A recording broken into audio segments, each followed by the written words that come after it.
नमस्कार दोस्तों, documentary with सोम में मैं सोम आपका स्वागत करता हूं। हाल ही में जीलैंडिया को 8वें महाद्वीप का दर्जा दे दिया गया है।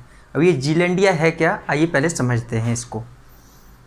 ऑस्ट्रेलिया के पूर्व में अवस्थित न्यूजीलैंड का उत्तरी व दक्षिणी द्वीप तथा न्यू कैलेडोनिया का उत्तरी हिस्सा तथा आसपास के अन्य द्वीप समूह को मिलाकर जीलैंडिया का नाम दिया गया है।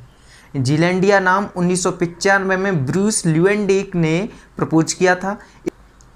जीलैंडिया की खोज पहली बार नहीं हुई है, बल्कि इसको महाद्वीप का दर्जा पहली बार दिया जा रहा है। इससे पहले जीलैंडिया को माइक्रो महाद्वीप के नाम से जाना जाता था।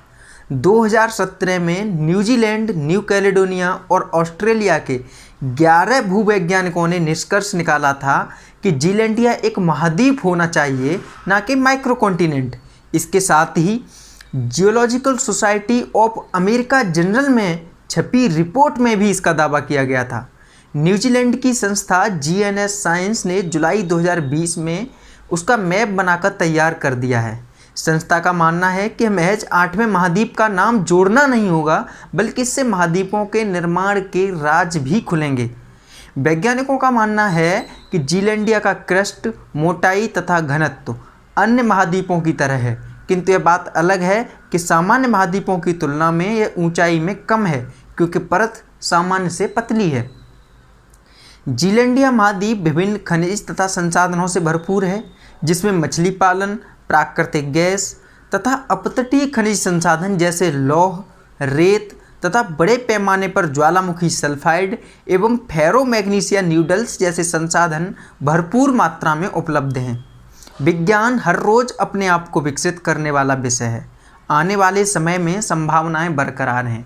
अभी तक हमने 8वें महाद्वीप के बारे में सुना है कि यह 8वां महाद्वीप है। कल को जब आप 9वें महाद्वीप, 10वें महाद्वीप या 11वें महाद्वीप के बारे में सुनेंगे तो इसमें कोई बड़ी बात नहीं होगी। जीलैंडिया का महज 6% भाग पानी के ऊपर है। 94% भाग इसका पानी के नीचे है। ये वैज्ञानिकों ने जानकारी प्राप्त की है।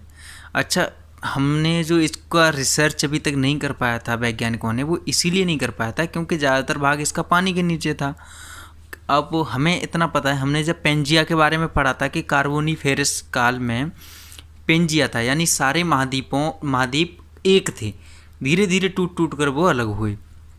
उनमें भारत भी गोंडवाना लैंड का पार्ट था, हमने ये पढ़ा है। और उसमें ऑस्ट्रेलियन प्लेट को भी गोंडवाना लैंड का पार्ट बताया है। अब हमने ये समझेंगे कि ये जो प्लेट है, यानी जो जीलैंडिया है, ये भी गोंडवाना लैंड का पार्ट होगा।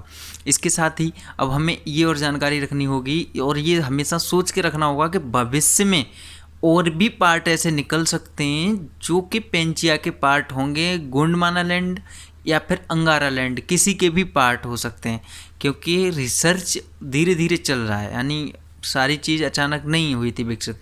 हमने पहले समझा था कि महाद्वीपीय विस्थापन सिद्धांत वैगनर के द्वारा समझा था। धीरे धीरे हमने प्लेट टेक्टोनिक थ्योरी को बाद में समझा, और प्लेट टेक्टोनिक थ्योरी फिर वैज्ञानिक साक्ष्य में ज़्यादा वरीयता प्राप्त कर सकी।